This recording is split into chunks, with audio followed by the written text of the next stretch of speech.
আসুন আজকের ভিডিওতে আমরা জানব আমাদের নবী হযরত মুহাম্মদ সাল্লাল্লাহু আলাইহি ওয়াসাল্লাম কেন একজন বৃদ্ধ মহিলাকে বললেন জান্নাতে কোনো বৃদ্ধ মহিলা প্রবেশ করবে না।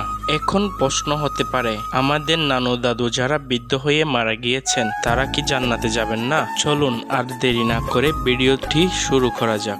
একদিন আমাদের নবী হযরত মুহাম্মদ মুস্তাফা সাল্লাল্লাহু আলাইহি ওয়াসাল্লাম একজন বৃদ্ধ মহিলাকে কৌতুক করে বা হেসে বললেন জান্নাতে কোনো বৃদ্ধ মহিলা প্রবেশ করবে না।